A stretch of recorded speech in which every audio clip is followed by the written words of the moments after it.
So I was walking yesterday from the dentist, and then I seen that guy that I already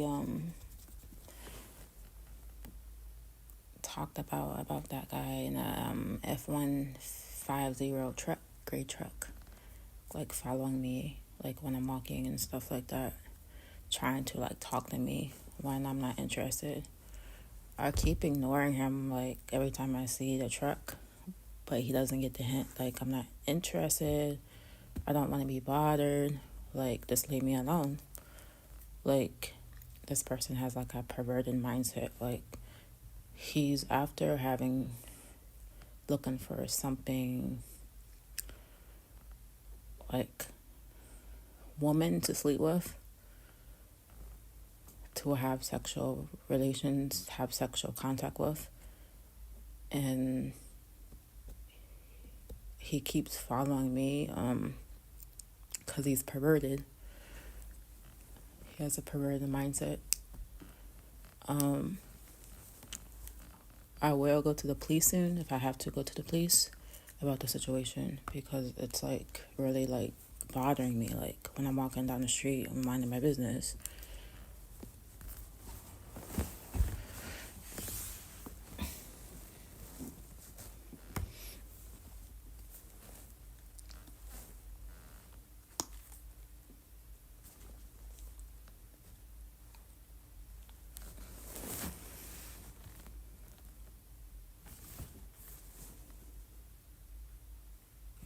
So it's Joshua chapter 7.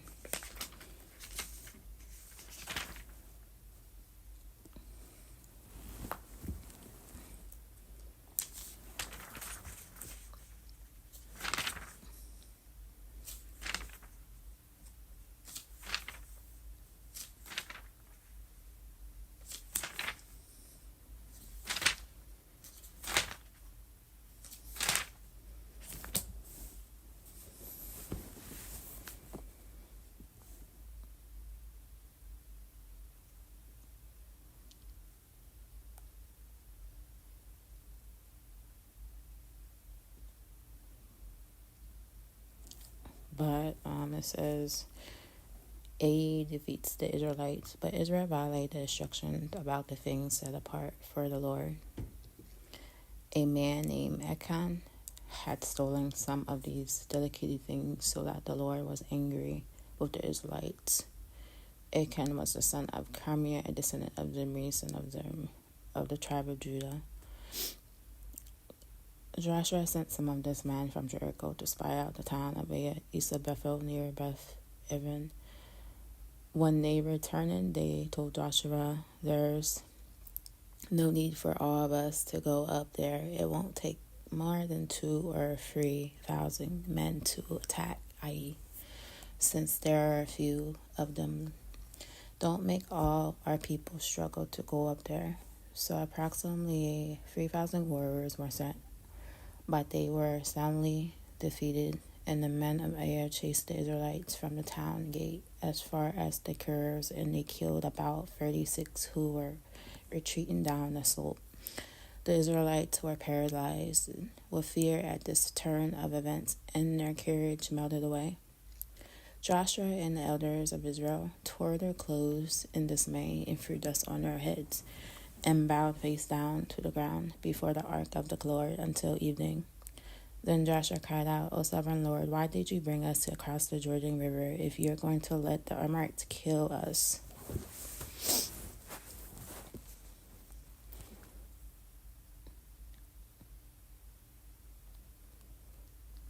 That's how sometimes I feel. Like, why did you bring me here if you're going to know that people are going to stalk me and do all this kind of crazy stuff to me? Like, I don't even freaking know where I know the person because I took a shower at their house because I thought I was looking to get a shower because I needed help when I was homeless.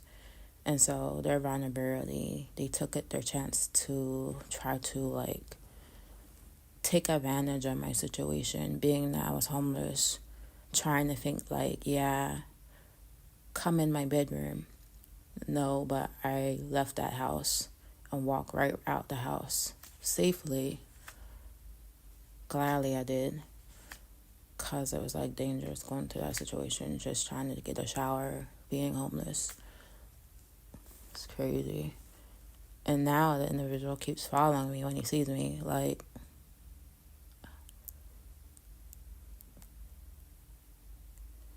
I'm not into like the stuff they're into. I'm into like going to church, reading my Bible, not on this negativity stuff. This freaking perverted mind stuff these perverts around here are thinking with their perverted mindsets. All they think about is sex, sex, sex, sex, sex. That's all they want to think about is sex, perverted mindsets. Thinking about doing something, harming somebody.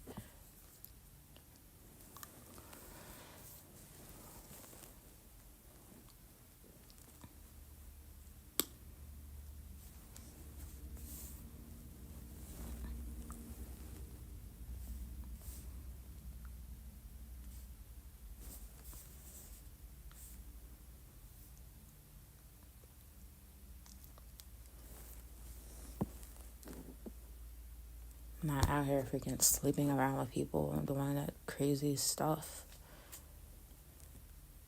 Even though, like, the Bible says sex is supposed to be in a legitimate marriage between a husband and wife.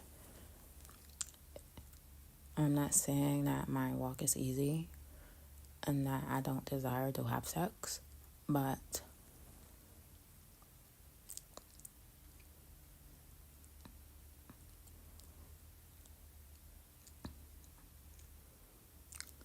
these people are just after the being in the vulnerable people, being freaking perverted. Like, I'm going through like a lot of stuff being around, like, it seems to like happen a lot, being around a lot of perverted stuff happening like around my area and stuff. Freaking watching me, stalking me, doing all types of stuff, like strange stuff is happening.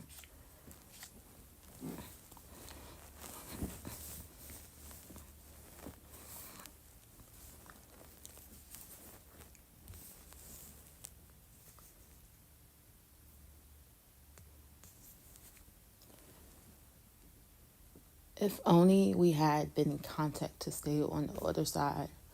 The Lord can. I say now that Israel has fled its enemies, for the Canaanites and all the other people living in the land hear about it, and they will surround us and wipe our name off the face of the earth. And then what will happen to the honor of your great name? But the Lord said to Joshua, get up. Why are you laying on your face like this? Israel has sinned and broken my covenant, and they have stolen all the things that I commanded must be set apart for me. And they have not only stolen them, but have lied about and hidden the things among their own belongings. That is why the Israelites are running from their enemies in defeat. For now Israel itself was been set apart for destruction. I will not remain with you any longer unless you destroy the things among you that were set apart for destruction.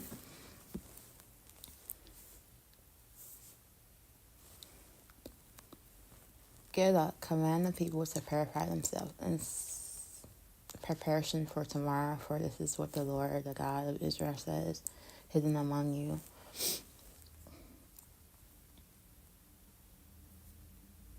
O Israel, are things set apart for the Lord. You will never defeat your enemies until you remove these things from among you.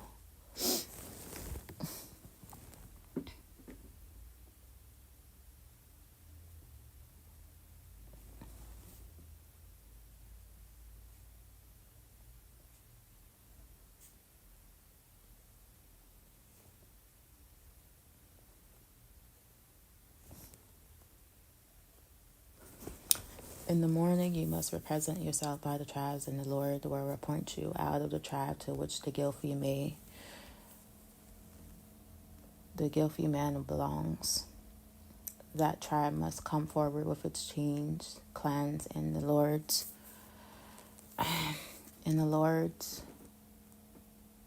and the Lord will point out the Gilfi clan, and that clan will then come forward, and the Lord will point out the Gilfi family. Finally, each member of the Gilfi family must come forward one by one. The one who has stolen what was set apart for destruction will himself be burned with fire, along with everything he has. For he has broken the covenant of the Lord and has done a horrible thing in Israel. Early the next morning, Joshua brought the tribes of Israel before the Lord, and the tribe of Judah was singled out. And then the clans of Judah came forward, and the clan of Zerah was singled out. And then the families of Zerah came forward, and the family of Zimri was singled out. Every member of Zimri's family was brought forward person by person, and Achan by singled out. Then Joshua said to Achan, "My son, give glory to the Lord, the God of Israel, by telling the truth. Make your confession, tell me what you have done, don't hide it from me."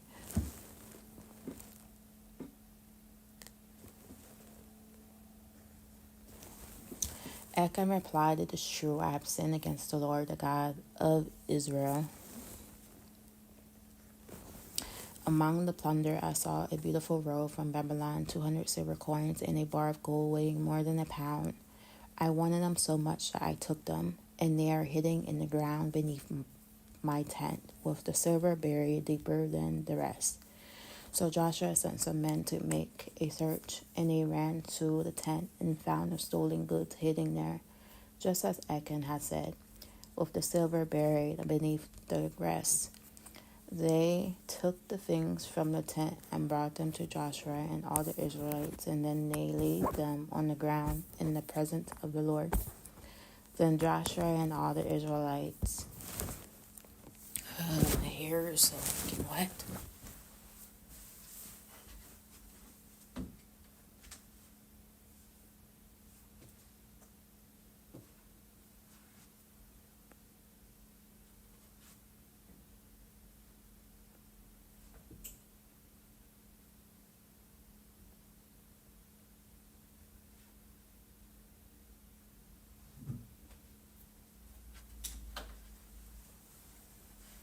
And this is why I've been documenting this stuff down with this freaking stalkers, so I have evidence of what's going on.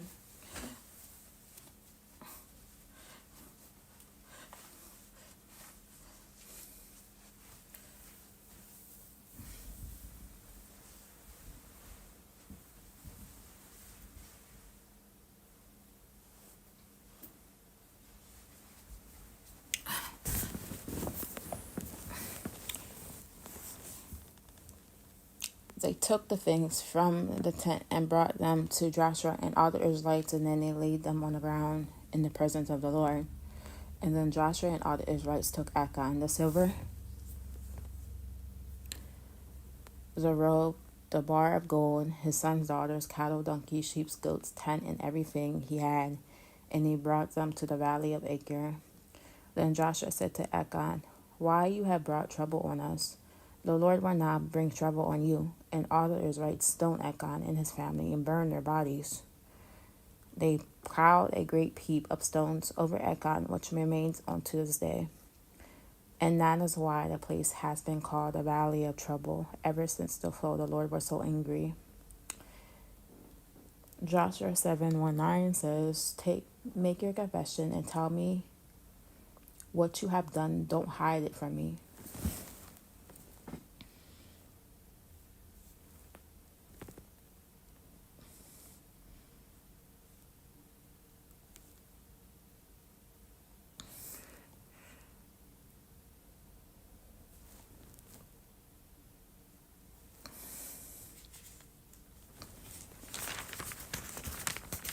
So that was Joshua chapter 7.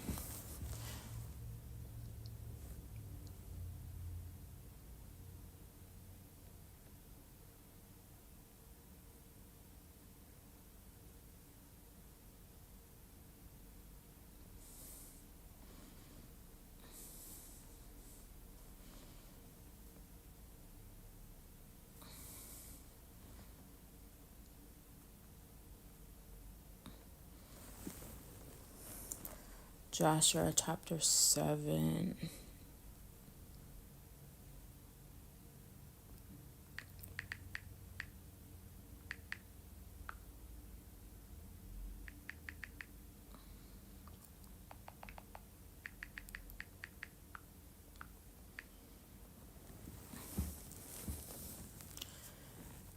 So it is Joshua chapter 7. Uncover some key verses at verse 1. But the people of Israel broke faith in regard to devoted things for Achan, the son of Carmi, a son of Zebul, son of Zerah, of the tribe of Judah, took some of the devoted things, and the anger of the Lord burned against the people of Israel. The context: after the victory of Jericho, the Israelites were instructed to dedicate all the spoils of the city to the Lord. However, Achan disobeys his command and takes some of the devoted things for himself, resulting in God's anger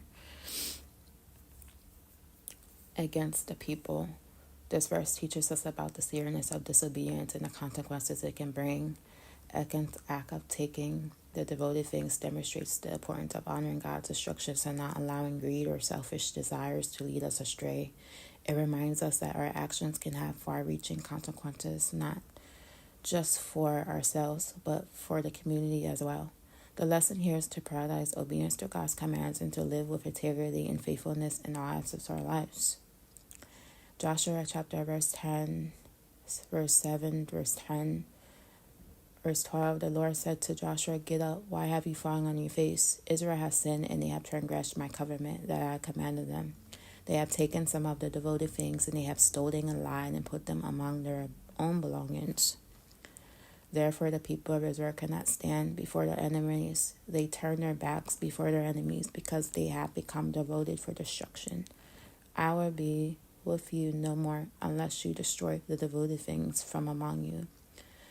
God confronts Joshua about the sin of the Israelites and reveals that their disobedience has resulted in their inability to stand against their enemies. God instructs Joshua to eliminate the devoted things from among them. This passage underscores the importance of dealing with sin and its consequences. God emphasizes the need to purity and obedience among his people. It teaches us that unconfessed sin and disobedience can hinder our relationship with God and prevent us from experiencing his presence and favor. The lesson here is to recognize the seriousness of sin, confess and repent of it, and take necessary steps to remove anything that hinders our relationship with God.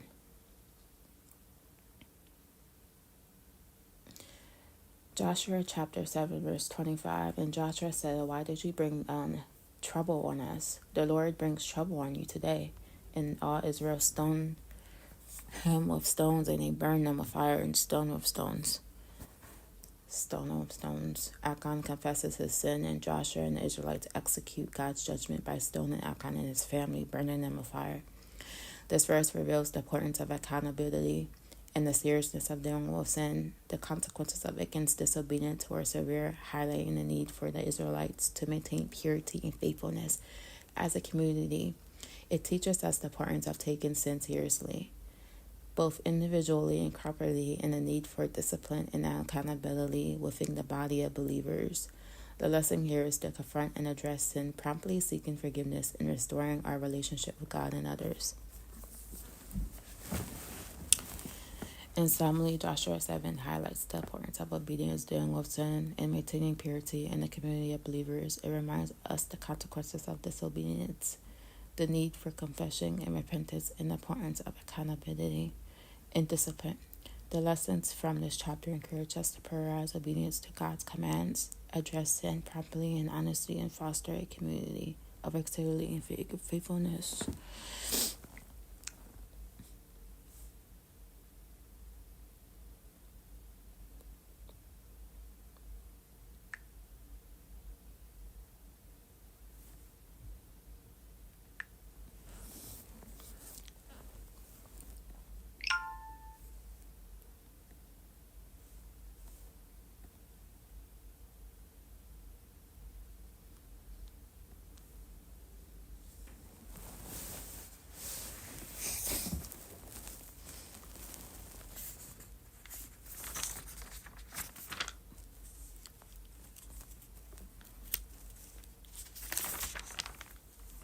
So Joshua chapter 8. Then the Lord said to Joshua, "Do not be afraid or discouraged. Take all your fighting men and attack Ai, for I have given you the king of Ai, his people, his town, and his land. You will destroy them as you destroyed Jericho and its kings. But this time you may keep the plunder and the livestock for yourself. Set ambush behind the town." So Joshua and all the fighting men set out to attack Ai.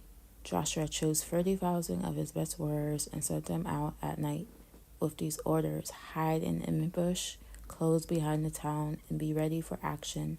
When our main army attacks, the men of Ai will come out to fight as they did before and will run away from them. We will let them chase us until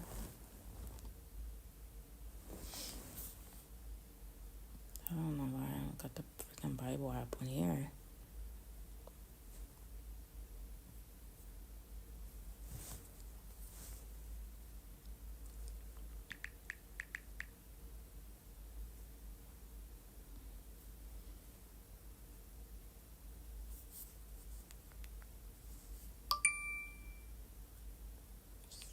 Supposed to be in there.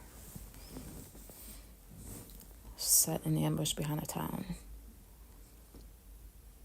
When our main army attacks the men of Ai, we will come out to fight as they did before, and we will run away from them. We will let them chase us until we have drawn them away from the town, for they will say, "The Israelites are running away from us as they did before." Then while we are running from them, you will jump up from your ambush and take possession of the town, for the Lord your God will give it to you, and set the town on fire as the Lord has commanded you. You have orders. So they left and went to the place of ambush between Bethel and the west side of Ai. But Joshua remained among the people in the camp that night. Early the next morning, Joshua roused his men and started toward Ai, accompanied by the elders of Israel and all the fighting men who were with Joshua, marched in front of the town and camped on the north side of Ai with a valley between them and the town. That night Joshua sent about 5,000 men to lie in ambush between Bethel and Ai and on the west side of the town. So they stationed the main army north of the town and the ambush west of the town. Joshua himself spent that night in the valley.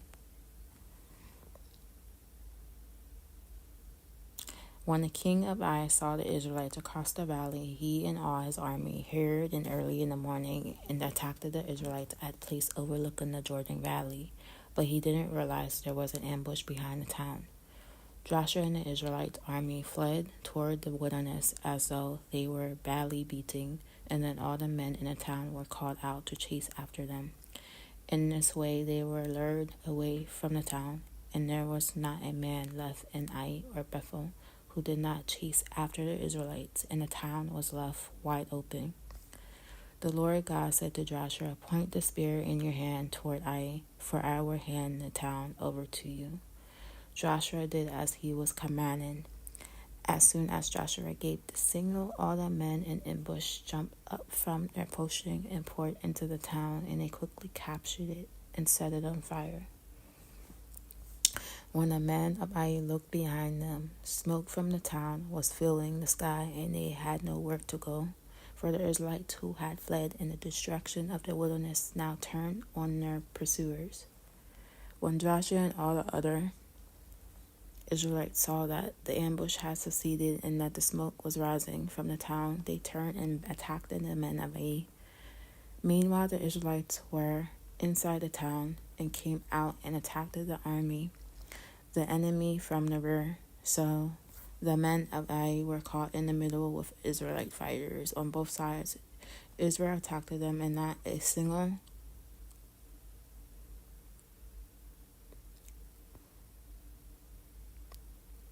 person survived or escaped it. Only the men of Ai was taken alive and brought to Joshua. When the Israelite army finished chasing and killing all the men of Ai in the open fields, they went back and finished off everyone inside. So the entire population of Ai, including men and women, was wiped out that day. 12,000 in all, for Joshua kept holding on his spear until everyone who had lived in Ai was completely destroyed. Only the livestock and the treasures of the town were not destroyed, for the Israelites kept these as plunder for themselves, as the Lord had commanded Joshua.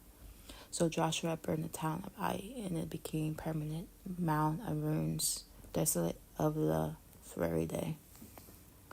Joshua impaled the king of Ai on a sharpened pole and left him there until evening. At sunset, the Israelites took down the body as Joshua commanded and threw it in front of the town gate. And he piled a great heap of stones over them that can still be seen today.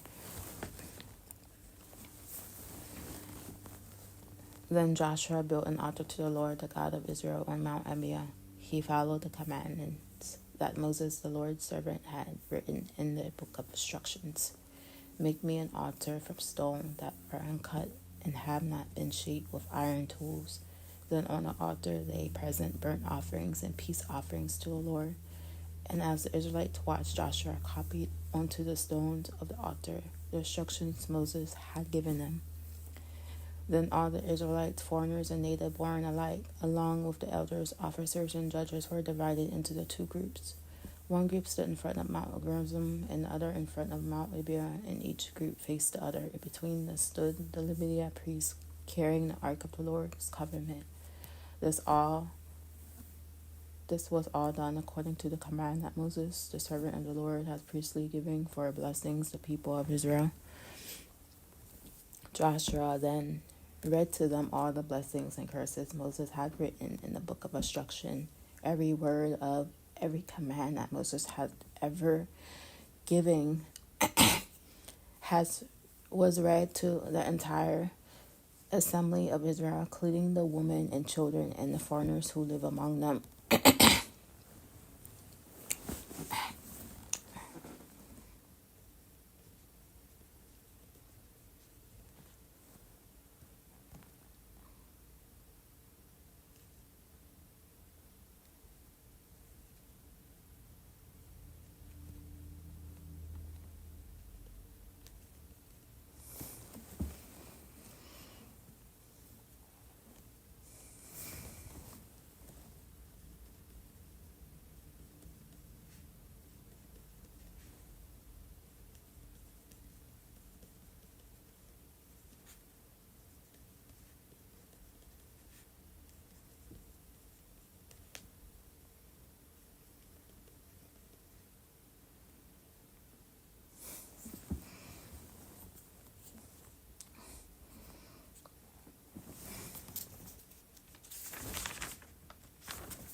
Okay, that was Joshua chapter 8.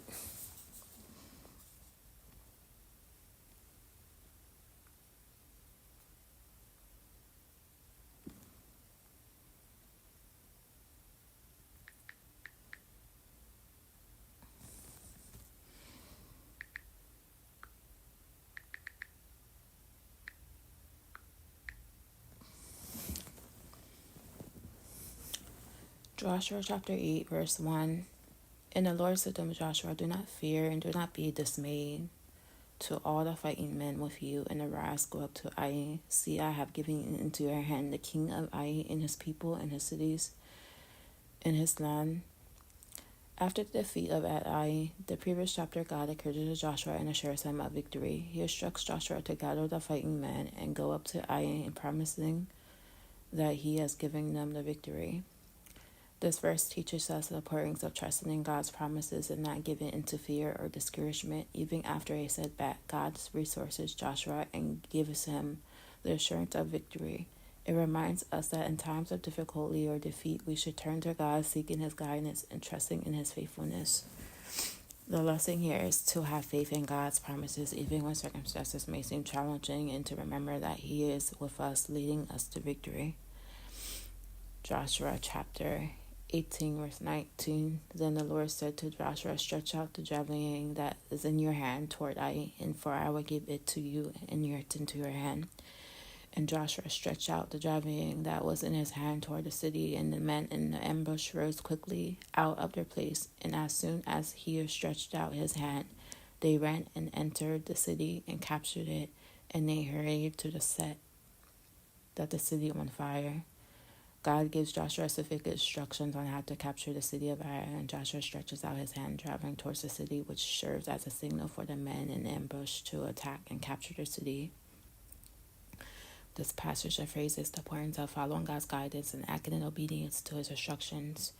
Joshua's acts of stretching out the javelin symbolizes obedience to trusting God's plan. It reminds us that God often works through obedience and faithfulness to accomplish his purposes.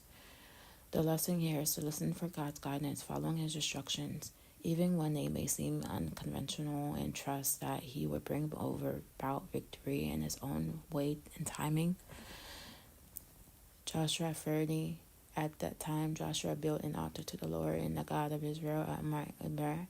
After the victory of Ai, Joshua built an altar to the Lord on Mount Ebal, instructed by Moses in Deuteronomy chapter 27.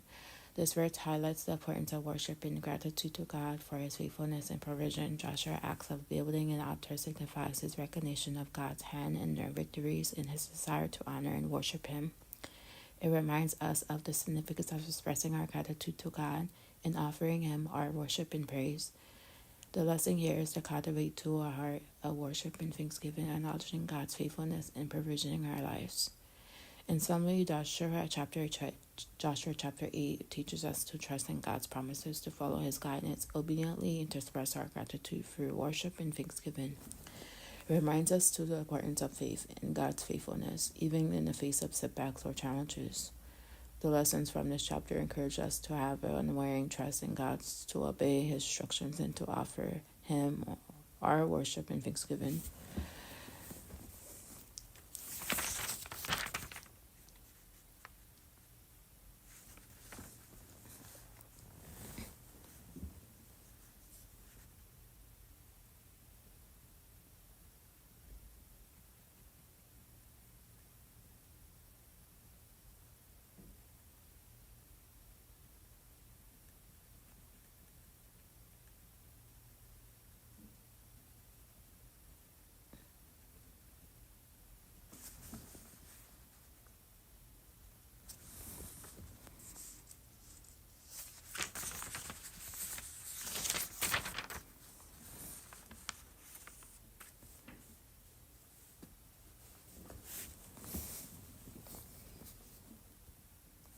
So we're in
Joshua chapter 9.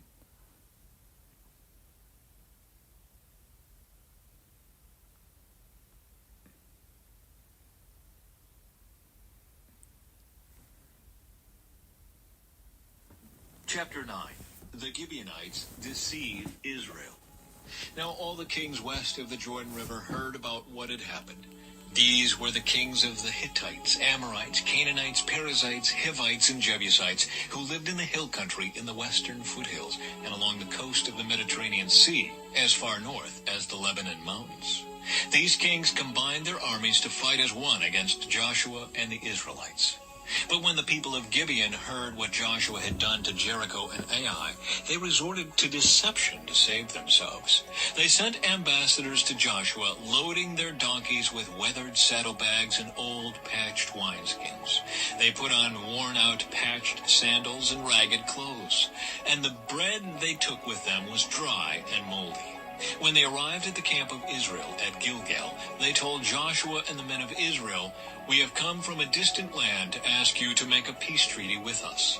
The Israelites replied to these Hivites, "How do we know you don't live nearby? For if you do, we cannot make a treaty with you." They replied, "We are your servants." "But who are you?" Joshua demanded. "Where do you come from?" They answered, "Your servants have come from a very distant country. We have heard of the might of the Lord your God and of all he did in Egypt. We have also heard what he did to the two Amorite kings east of the Jordan River, King Sihon of Heshbon and King Og of Bashan, who lived in Ashtaroth. So our elders and all our people instructed us, 'Take supplies for a long journey. Go meet with the people of Israel and tell them, we are your servants. Please make a treaty with us.' This bread was hot from the ovens when we left our homes. But now, as you can see, it is dry and moldy. These wineskins were new when we filled them, but now they are old and split open. And our clothing and sandals are worn out from our very long journey." So the Israelites examined their food, but they did not consult the Lord. Then Joshua made a peace treaty with them and guaranteed their safety. And the leaders of the community ratified their agreement with a binding oath. 3 days after making the treaty, they learned that these people actually lived nearby. The Israelites set out at once to investigate and reached their towns in 3 days. The names of these towns were Gibeon, Kephirah, Beeroth, and Kiriath-Jearim. But the Israelites did not attack the towns, for the Israelite leaders had made a vow to them in the name of the Lord, the God of Israel. The people of Israel grumbled against their leaders because of the treaty, but the leaders replied, "Since we have sworn an oath in the presence of the Lord, the God of Israel, we cannot touch them. This is what we must do. We must let them live, for divine anger would come upon us if we broke our oath. Let them live." So they made them woodcutters and water carriers for the entire community, as the Israelite leaders directed. Joshua called together the Gibeonites and said, "Why did you lie to us? Why did you say that you live in a distant land when you live right here among us? May you be cursed. From now on you will always be servants who cut wood and carry water for the house of my God." They replied, "We did it because we, your servants, were clearly told that the Lord your God commanded his servant Moses to give you this entire land and to destroy all the people living in it. So we feared greatly for our lives because of you. That is why we have done this. Now we are at your mercy. Do to us whatever you think is right." So Joshua did not allow the people of Israel to kill them. But that day he made the Gibeonites the woodcutters and water carriers for the community of Israel and for the altar of the Lord, wherever the Lord would choose to build it. And that is what they do to this day.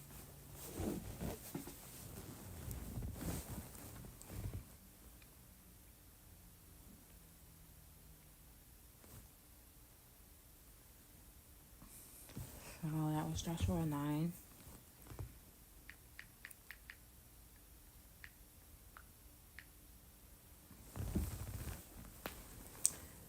So Joshua chapter 9, verse 14. So the men took some of their provisions, but not asked counsel from the Lord.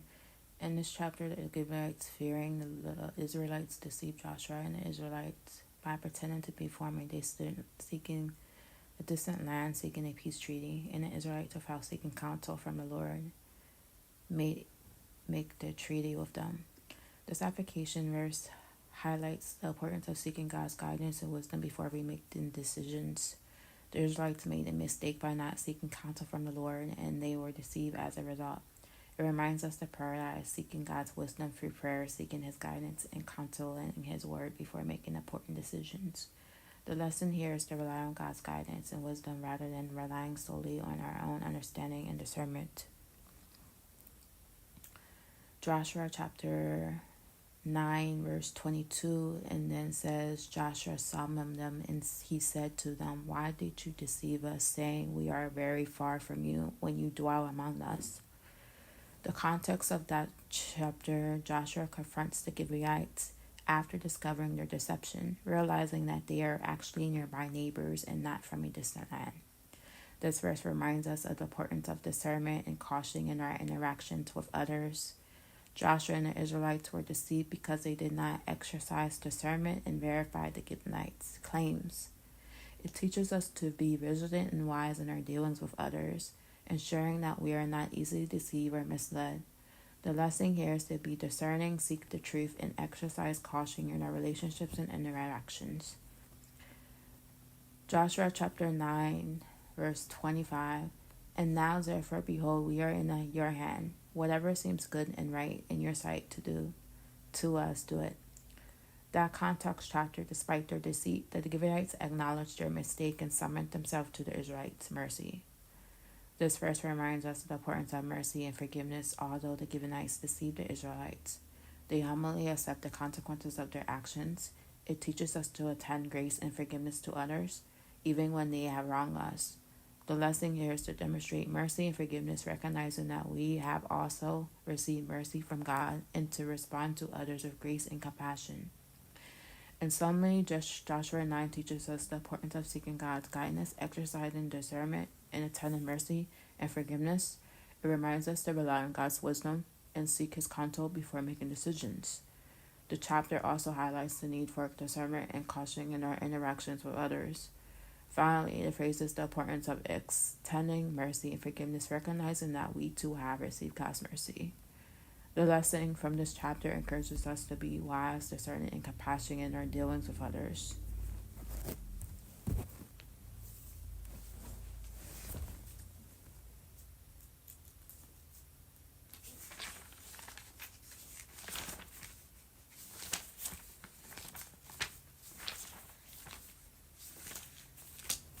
So, Joshua chapter 10.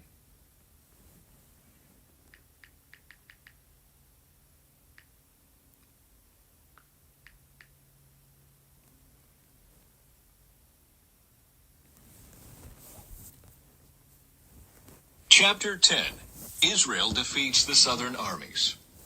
Adoni-Zedek, king of Jerusalem, heard that Joshua had captured and completely destroyed Ai, and killed its king, just as he had destroyed the town of Jericho and killed its king. He also learned that the Gibeonites had made peace with Israel and were now their allies. He and his people became very afraid when they heard all this, because Gibeon was a large town, as large as the royal cities and larger than Ai, and the Gibeonite men were strong warriors. So King Adoni-Zedek of Jerusalem sent messengers to several other kings, Hoham of Hebron, Piram of Jarmuth, Japhiah of Lachish, and Deber of Eglon.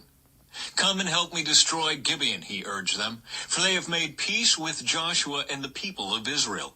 So these 5 Amorite kings combined their armies for a united attack. They moved all their troops into place and attacked Gibeon.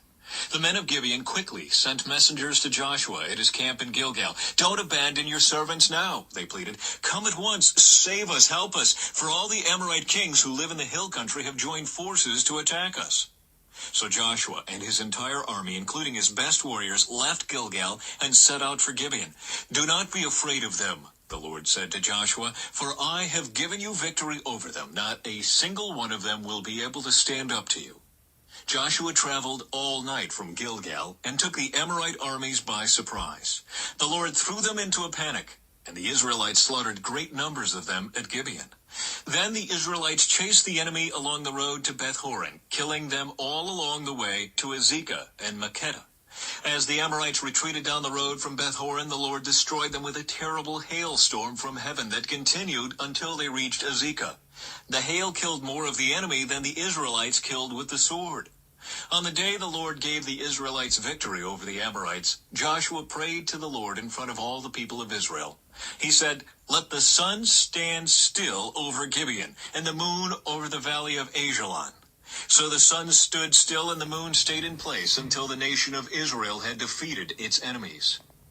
Is this event not recorded in the book of Jashar? The sun stayed in the middle of the sky, and it did not set as on a normal day.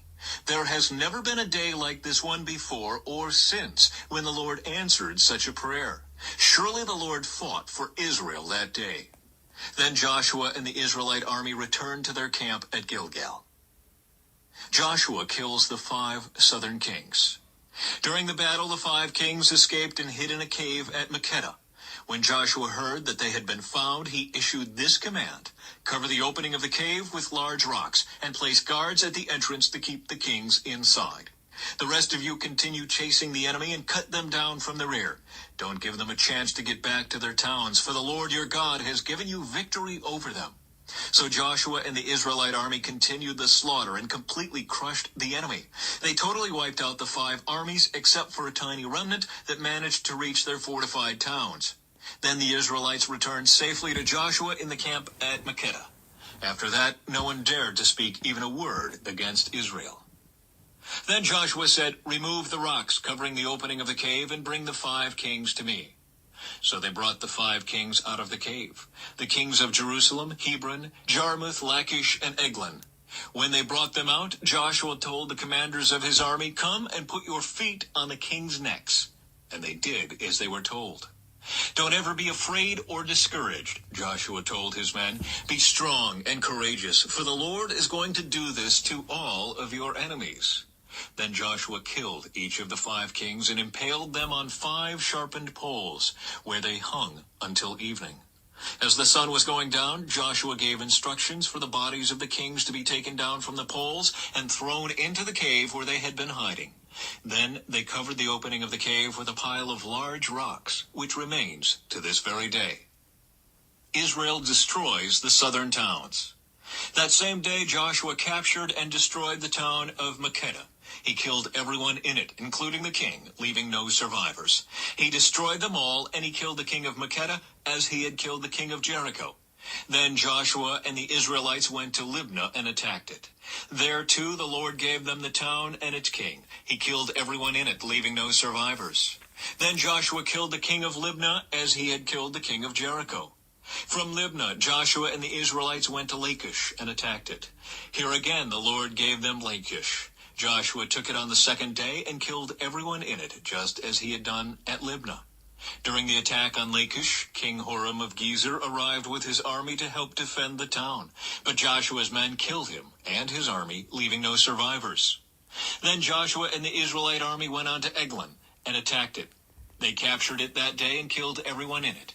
He completely destroyed everyone, just as he had done at Lachish. From Eglon, Joshua and the Israelite army went up to Hebron and attacked it. They captured the town and killed everyone in it, including its king, leaving no survivors. They did the same thing to all of its surrounding villages. And just as he had done at Eglon, he completely destroyed the entire population. Then Joshua and the Israelites turned back and attacked Debir.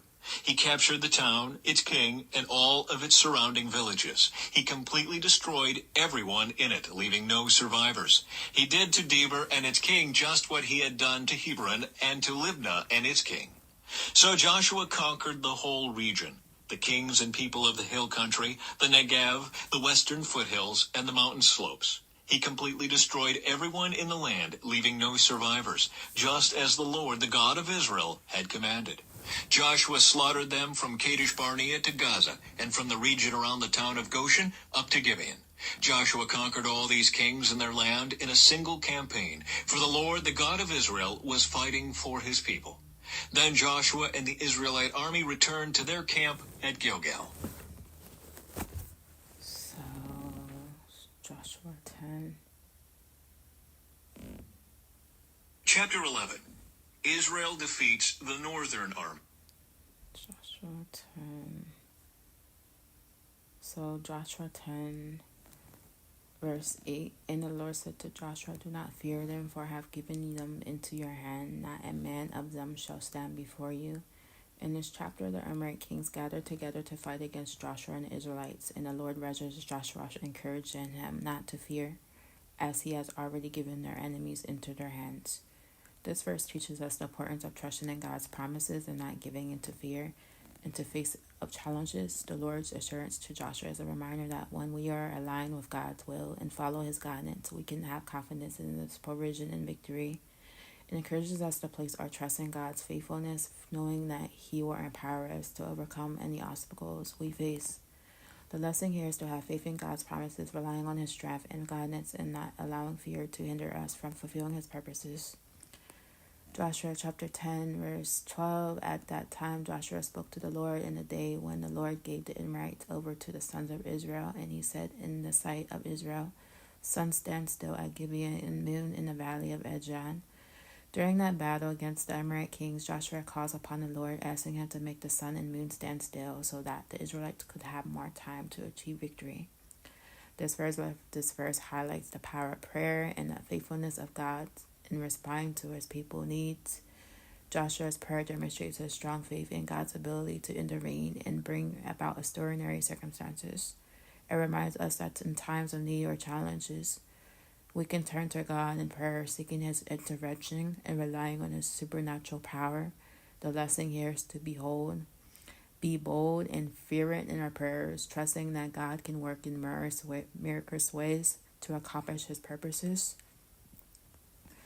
Joshua chapter 10, verse 25, and Joshua said to them, do not be afraid or dismayed, be strong and courageous, for thus the Lord will do all to your enemies against whom you fight. After the victory over the Amorite kings, Joshua encouraged his words, reminding them not to be afeared or to be discouraged. He urges them that the Lord will continue to grant them victory over their enemies. This verse emphasizes the importance of courage and strength in the face of opposition. Joshua's words inspire confidence and resolve in the Israelite warriors, reminding them of God's faithfulness and His commitment to fighting on their behalf. It teaches us to cultivate a spirit of courage and perseverance, trusting in God's power and provision as we face challenges and engage in spiritual battles. The lesson here is to be strong and courageous in knowing that God is with us and will grant us victory over our enemies as we rely on Him. In summary, Joshua chapter 10 teaches us to trust in God's promises, to pray boldly and expectantly, and to be strong and courageous in the face of opposition. It reminds us of God's faithfulness, His supernatural power, and His willingness to fight in our behalf. The lesson from this chapter encourages us to have faith in God's provision, to seek His intervention through prayer, and to be bold and courageous as we face challenges, knowing that God is with us and He will grant us victory.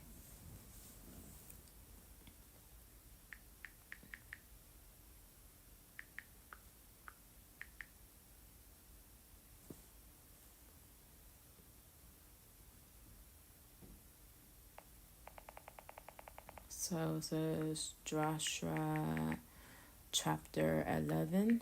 Let's go over here and see what they have.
today in the free room.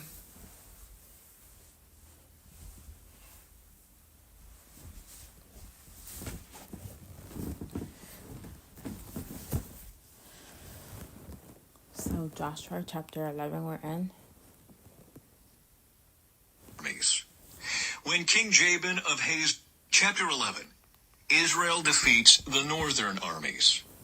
When King Jabin of Hazor heard what had happened, he sent messages to the following kings: King Jobab of Madon, the king of Shimron, the king of Aksheph, all the kings of the northern hill country, the kings in the Jordan Valley south of Galilee, the kings in the Galilean foothills, the kings of Naphoth Dor on the west, the kings of Canaan, both east and west, the kings of the Amorites, the Hittites, the Perizzites, the Jebusites in the hill country, and the Hivites in the towns on the slopes of Mount Hermon in the land of Mizpah. All these kings came out to fight. Their combined armies formed a vast horde, and with all their horses and chariots, they covered the landscape like the sand on the seashore. The kings joined forces and established their camp around the water near Merom to fight against Israel.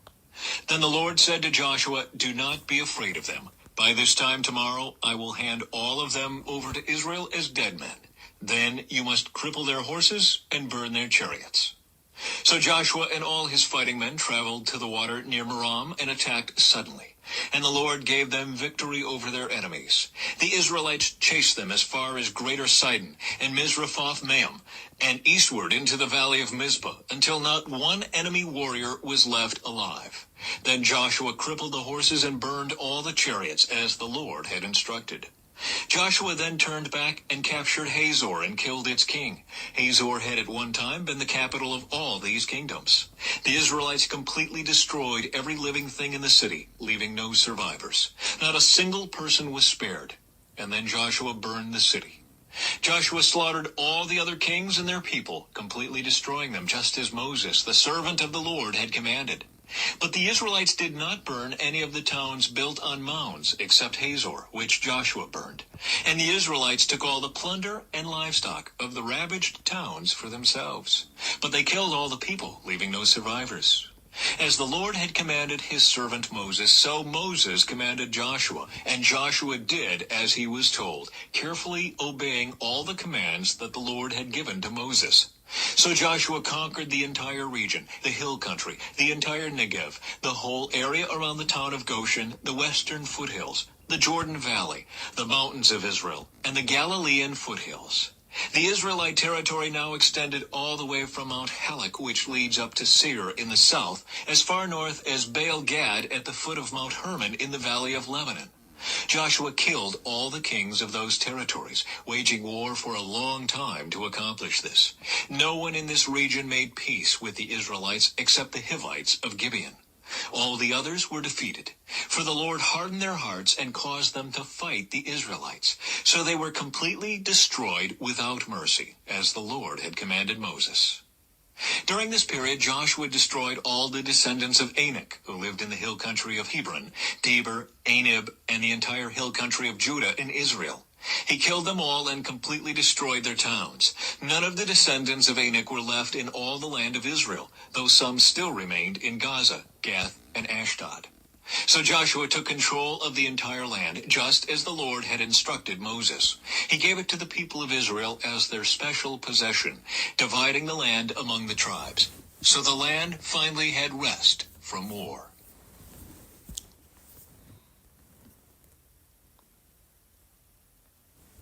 So Joshua chapter 11, Joshua chapter 11 verse 6. And the Lord said to Joshua, "Do not be afraid of them, for tomorrow at this time I will give over all of them slain to Israel. You shall hamstring their horses and burn their chariots with fire." In this context, an alliance of the Canaanite kings gathers together to fight against Israel. The Lord reassures Joshua, encouraging him not to fear as he promises to deliver their enemies into their hands. This verse teaches us the importance of trusting in God's promises and not giving into fear in the face of overwhelming opposition.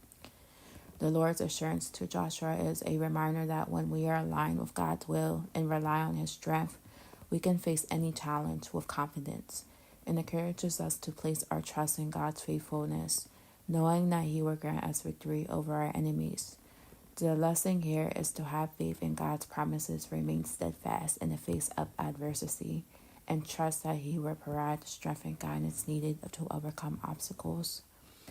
Joshua chapter 11 verse 15, just as the Lord commanded Moses his servant, so Moses commanded Joshua, and so Joshua did. He left nothing undone of all the Lord commanded him, Moses. This verse highlights Joshua's faithfulness in carrying out God's commands as passed down through Moses. Joshua diligently follows God's instructions without leaving anything undone. This verse refers the importance of obedience and the faithfulness to God's commands. Joshua's commitment to fulfilling all that the Lord commanded him is an example for us to follow. It reminds us that obedience to God's word, the Bible, is crucial in our walk of faith. We are called to be diligent and faithful in carrying out God's commands, leaving nothing undone. The lesson here is to prioritize obedience to God's word, seeking to faithfully follow His instructions in all aspects of our lives. Joshua chapter 11 verse 23, so Joshua took the whole land according to all that the Lord had spoken to Moses, and Joshua gave it for an inheritance to Israel according to their tribal allotments, and the land had rest from war. That context, after the series of victorious battles, Joshua successfully takes possession of the land as promised by the Lord. The land is divided among the tribes of Israel, and there is a period of rest from war. This verse highlights God's faithfulness in fulfilling His promises. Joshua's obedience and the perseverance in battle lead to the fulfillment of God's plan for Israel to possess the land. It reminds us of the importance of remaining faithful to God's calling and trusting in His faithfulness to bring about His promises in our lives. The lesson here is to trust in God's faithfulness, knowing that He will fulfill His promises in His perfect timing.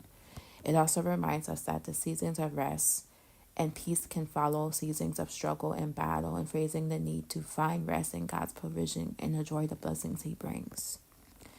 In summary, Joshua chapter 11 teaches us to trust in God's promises, to be obedient and faithful to His commands, and to find rest in His provision. It reminds us of God's faithfulness in granting victory over our enemies when we trust in Him. The lessons from this chapter encourage us to have faith, obey God's word, the Bible, and find rest in His promises and provision.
Yeah.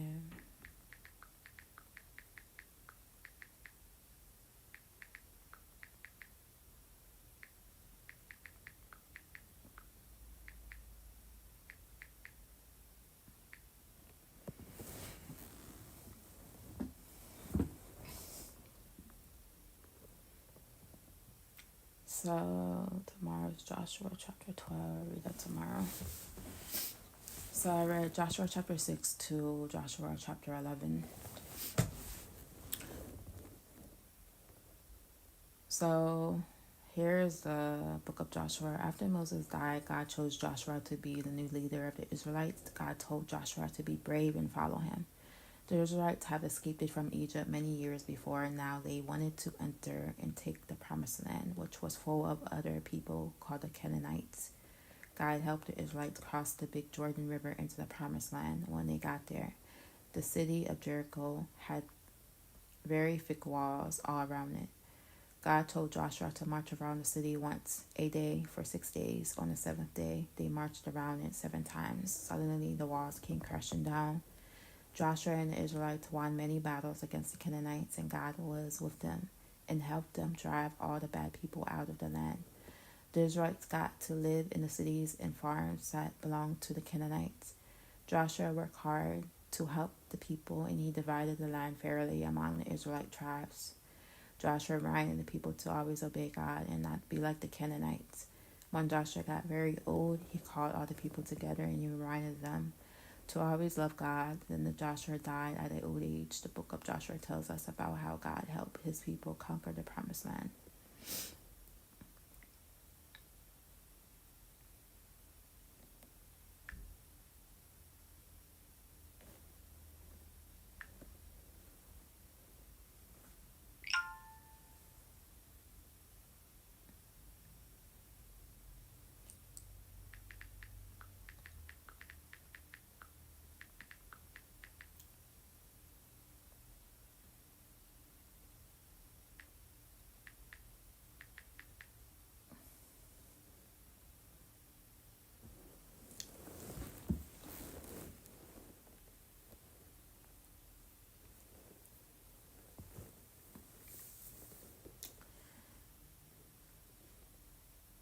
So the Canaanites from the story in the book of Joshua, they were people groups who were already living in the land that God had promised to give to the Israelites. The main Canaanite cities mentioned are Jericho and Ai. In their culture and religions involved practices that went against God's laws, like worshiping false idols, and they did things like sacrificing children. God told the Israelites they needed to drive the Canaanites out of the land in order to take possession of it, but they were not supposed to harm the women and children. The Canaanites had very strong walled cities that they thought could not be conquered, but God helped the Israelites defeat them through miracles. When the Israelites followed God's commands exactly as Joshua instructed, they were able to defeat powerful Canaanite armies much larger than theirs. And eventually all the major Canaanite groups were defeated or driven out, though some remained mixed in with the Israelites later on. So in summary, the Canaanites were the non-believing people who already lived in the promised land. Through God's power, the Israelites drove them out so they could settle there as God had planned.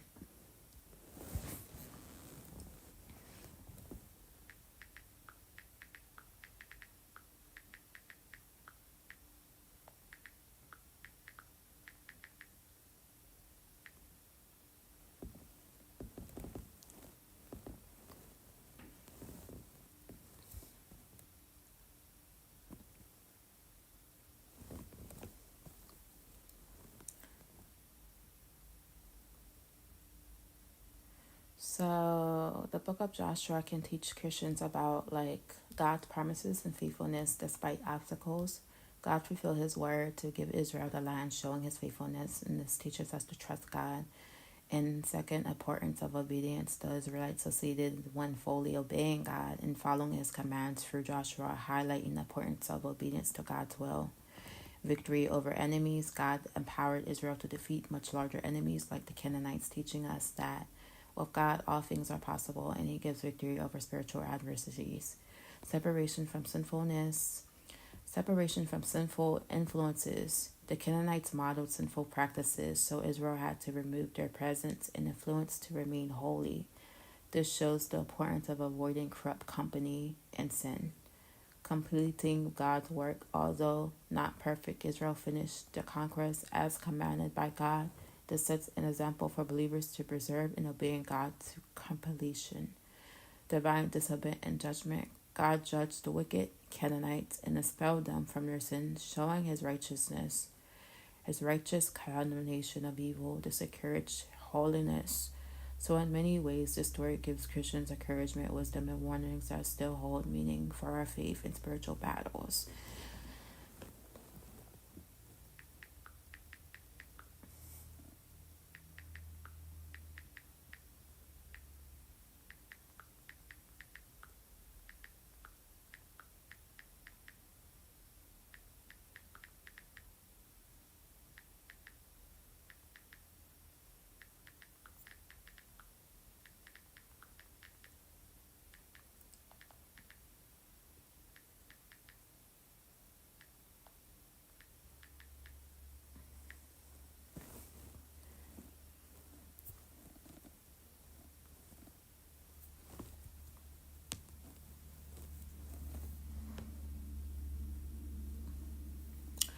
So it says, we read the Old Testament to give us examples as Christians to learn from the Israelites.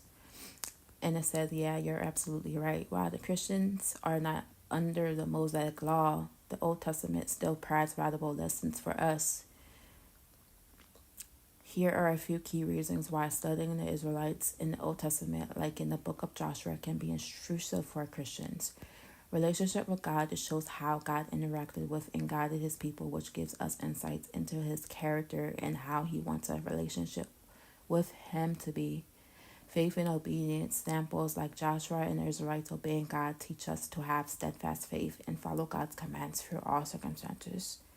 Consequences for sin, reading about how God disciplined the Israelites for disobedience serves as a warning about the dangers of unrepentant sin. Types of Christ, certain Old Testament figures and events like the Passover lamb prefigure the coming of Jesus and his sacrifice for our sins. The covenants and promises God establishing covenants with Israel paints a picture of his faithfulness to promises that still apply spiritually to Christians today. The moral law, wisdom, general, ethical, and practical principles for living outlined in the Old Testament still proving true for building faith and character. So while not binding us directly, studying how God worked in the Old Testament provides Christians with instruction, encouragement, and guidance for following him faithfully. The examples of Israel point to Jesus.